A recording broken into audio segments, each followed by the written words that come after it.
పిల్లారా, ఈ సాయంకాల ఉపవాస కొడుకులో పాల్గొన్న ప్రతి బిడ్డని దేవుడి వినాలుగా దీవించి ఆశీర్వదించింది గాక.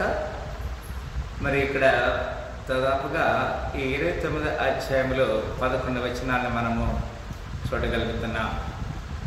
ఒక్కొక్క వచనము దేవుని యొక్క ఉనికిని, దేవుని యొక్క చిత్తాన్ని తెలియచేస్తూ ఉన్నది. ఆయన అందరికీ రాజయ్య ఉన్నాడని, ఆయన ద్వారా సర్వమానవాళికి సమాధానం కలుగుతుందని లేఖనంలో మనం చూడగలిగి ఉన్నాము.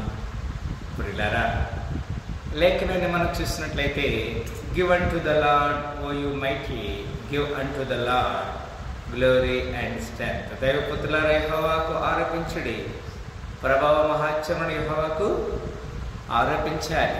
మన శక్తి, మనకున్నటువంటి భక్తి అన్నీ కూడా దేవునికి స్తుతులు చెల్లించడం ద్వారానే ఆయన నామానికి మహిమ కలుగుతారు. మనం దేవుని స్తుతించాలి అని కోరుకుంటున్నాడు. తద్వారా ఆయన నామానికి మహిమ కలుగుతారు. ఈ లోకంలో ఆయనకి మాత్రమే మహిమ ప్రభావం కలగాలని యెహోవా నామమునకు చెందవలసిన ప్రభావం ఆయనకు ఆరోపించుడి. ప్రతిష్ఠితములకు ఆభరణములు ధరించుకొని ఆయన ఎదుట సాగిలపడుడి. ఇలా దేవుని సన్నిధికి రావాలంటే ప్రాణాత్మ దేహమును శుద్ధి చేసుకొని ఆయన ఉనికిలో మనము సజీవ యాగముగా ఉండాలి అనేది దేవుని యొక్క కృప. దేవుడు తన చిత్తాన్ని మన జీవితంలో నెరవేరుస్తూ ఉన్నాడు. కనుకనే ఆయన కొరకు మనం ఎదురు చేసేవారిగా ఉండాలని ఆయన మనల్ని, నాకు చెందవలసిన మహిమా ప్రభావాన్ని నేను ఎవరికి ఇవ్వను అని చెప్తున్నాడు. ఇశ్రాయేలుతో అంటున్నాడు కదా, నేను పరిశుద్ధుని కాబట్టి మీరు కూడా పరిశుద్ధంగా ఉండాలని చెప్తున్నాడు. తర్వాత దేవుని సన్నిధికి వచ్చేప్పుడు మనం ఆభరణము ధరించుకోవాలి. ఆభరణం అంటే పరిశుద్ధత. అంతకుమించి ఆయన మన నుంచి ఏమి కోరుకోవట్లేదు పిల్లరా. ఆభరణం అంటే వెండి బంగారాలు కాదు పిల్లరా. పరిశుద్ధత అంటే ఆభరణాన్ని ధరించుకొని ఆయన ఎదుట ఏం చేయాలి, మనము సాగిలపడు. దాన్నే ఇంగ్లీష్లో worship the Lord in the beauty of holiness. ఆయన సన్నిధిలో మనము we should be holy for ever, then we should worship him. ఆయన ఆ విధంగా స్తుతించినప్పుడు ఆయనకి మహిమ కలుగుతాయి. ఆయన తను తాను రక్షించుకుంటాడనే మాటని ఇక్కడ మనము చూడగలుగుతున్నాం. యెహోవా స్వరము జలముల మీద వినబడుచున్నది. 43వ వచనం. యెహోవా స్వరం అంట జలముల మీద. ఆదికాండం 1 వచనం మనం చూసినప్పుడు, ఆదియందు దేవుని ఆత్మ అగాధ జనులపై అలలాడుచుండెనని వ్రాయబడినది. ఎందుకంటే ఆయన మహిమ గల దేవుడు ఉరుముల వలె వర్తించుచున్నాడు. మహాజనుల మీద యెహోవా సంచరించుచున్నాడని చెప్తున్నాడు. ఇక్కడ యెహోవా స్వరం బలమైనది, యెహోవా స్వరం ప్రభావం గలది అంటాడు కదా. అక్కడ 2 విషయాలు చూస్తున్నాం మనం. ఆయన స్వరము బలమైనది, ఆయన స్వరము ప్రభావం గలది. There are 2 kinds. One is his voice is getting powerful. His voice is majesty, ప్రభావం గలది. సకల ఘనత మహిమ ప్రభావం ఆయనకే చెందాలి. ఆయన మాట అలాంటి ప్రభావాన్ని తెలియచేసినట్లుగా మనం చూడగలుగుతున్నాం. యెహోవా స్వరము దేవదారు వృక్షమును విరిచెను. 5వ వచనం. యెహోవా లెబనోను దేవదారు వృక్షమును ముక్కలుగా విరిచెను. The voice of the Lord breaketh the cedars. చూసారా ఎంత బలమైనది ఆయన మాట. నా మాట మరి సాకలవాణి సబ్బు వంటిది కదా, మరి కమ్మరవాణి కొలిమి వంటిది కాదా అంటాడు. ఆయన మాట వృక్షాలని విరుస్తారు. ఆయన మాట లెబనాన్ సీడారు వృక్షాన్ని ముక్కలుగా చేస్తుందని చెప్తున్నట్ట. So everybody listen his voice.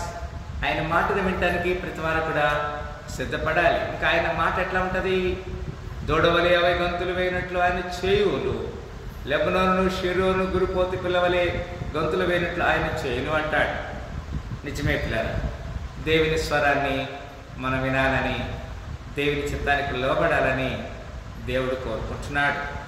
మరి మనము సరిచేయబడటానికి దేవుని సన్నిధి కావాలని, ఆయన ప్రభావాన్ని, ఆయనకు మహిమ ప్రభావాన్ని ఆరోపించాలని ఆయన కోరుకుంటున్నాడు కదా.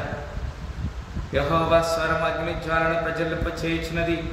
చూసారు, again his voice, the voice of the lord divided the flames of fire. అగ్ని జ్వాలలు కదా, అగ్ని నుంచి ఆ ఫ్లేమ్ ఏదైతే ఆ యొక్క షైన్ లేదా వెలుగు ఉంటుందో దాన్ని వేరు చేస్తుందని చెప్తున్నాడు. The voice of the lord divided the flames of fire. అగ్ని జ్వాలను ప్రచురింపచేస్తుంది లేదా, ఎంత గొప్ప స్వరం అవుతుంది. ఆయన స్వరం దగ్గర ఎవరు కదండి. ఒకసారి మరి ఆదాము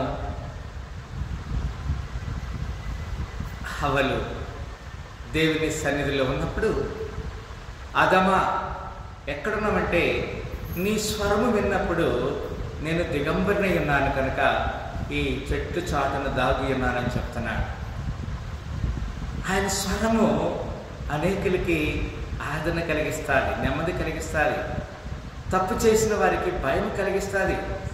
ఆయన తాకున్నాడు, చూసుకుంటారా. 8వ వచనం, యెహోవా స్వరము అరణ్యమును కదిలించను, యెహోవా కాదేశు అరణ్యమును కదిలించినట్టు.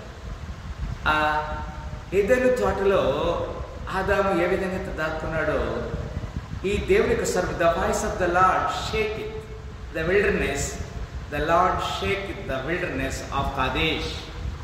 కాదేశ్ అనేటువంటి బర్నియా, కాదేశ్ అనేటువంటి మార్గం నుంచి ఇశ్రాయేలీయులను నడిపించాడు దేవుడు వాగ్దాన దేశానికి.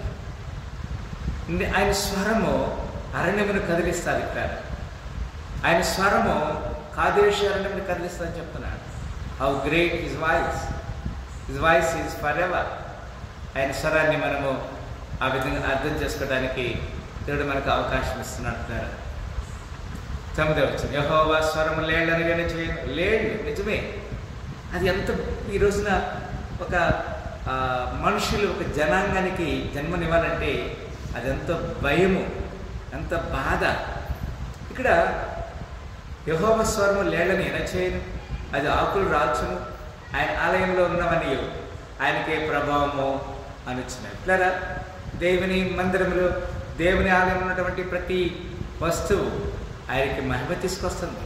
It will be giving glory to the lord and his temple doth everyone speak of his glory. ఆయన మందిరం ఉన్న ప్రతిదీ కూడా ఆయనకి మహిమని తీసుకొస్తుందని చెప్తున్నాడు. వర్స్ 10, యెహోవా ప్రళయ జలముల మీద ఆసనుడాయన, యెహోవా నిత్యము రాజుగా ఆసనుడాయన. ప్రళయ జలం అంటే అది సామాన్యమైనది, ఫ్లడ్స్. ఈరోజున మనం చూస్తున్నాం కదా, the Lord sitteth upon the flood. Flood అంటే ఇప్పుడు వరదల్ని ఫ్లడ్స్ అంట. ఆయన ప్రళయ జలముల మీద ఆసనుడై ఉన్నాడు. He was sitting on the floods. The Lord sitteth king for ever. ఆయన ఎల్లప్పుడూ కూడా రాజుగా ఉన్నాడు. He is the king of ever and ever. ఆయన ఎల్లప్పుడూ కూడా రాజుగా ఉన్నటువంటి దేవుడిగా ఆసనుడై ఉన్నాడు, మన పక్షంగా ఉన్నాడు. యెహోవా తన ప్రజలకు బలం అనుగ్రహించను, యెహోవా తన ప్రజలకు సమాధానం కలుగ చేసి వారిని ఆశ్రయించారు. ఇది ఎంత చక్కని మాట ఉంటారు. ఇది God want to bless us కదా, ఇక్కడ చక్కని మాట. The Lord will give strength unto his people, the Lord will bless his people with peace. సమాధానం కలిగి చేసి వారిని ఆశ్రయిస్తారంటాడు. Not only general things, he want to give you the peace. సమాధానము నీకు అనుగ్రహించడానికి ఆయన సిద్ధంగా ఉన్నాడు. మన జీవితంలో నెమ్మది సమాధానం కొరకు నువ్వు ఎదురు చూస్తున్నావా?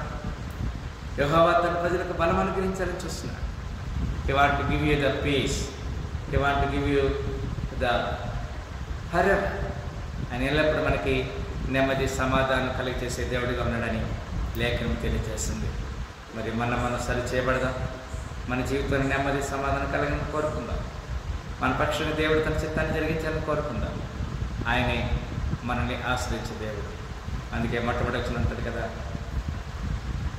దేవపుత్రులారా యెహోవాకు ఆరోపించండి, ప్రభావ మహాత్మ్యములను యెహోవాకు ఆరోపించండి. మనందరం కూడా ఆయన నామానికి మహిమ ప్రభావం అర్పిస్తాం. Give unto the Lord all the glory and power and majesty. ఆయనకి మాత్రమే ఘనత, మహిమ, ప్రభావం ఆయనకి చెందాలని ఆ విధంగా చెల్లించడానికి మనందరం పరిశుద్ధపడదాం. తలంచోటైతే ప్రార్థన చేస్తాం. స్తోత్రములు ప్రియమైన తండ్రి, మీ అపారమైన విష్ణుకృపను బట్టి వందనాలు స్తోత్రం తెలియజేస్తున్నాం. ఏర్పాటు చేయబడిన సాహసాన్ని దీవించండి.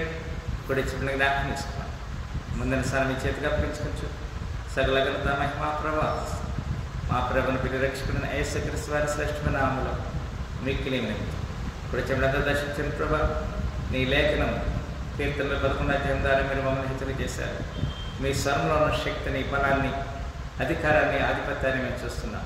నీ కొరకు సాక్షి జీవించడం దాయించిన యేసుక్రీస్తు వారి శ్రేష్టమైన నామములు ప్రార్థన పెట్టుకుంటున్నాం తండ్రి. ఆమేన్. ఒకసారి ఈ సాయంకాల శుభములతో కూడా మనందరినీ దీవించి ఆశీర్వదించను గాక.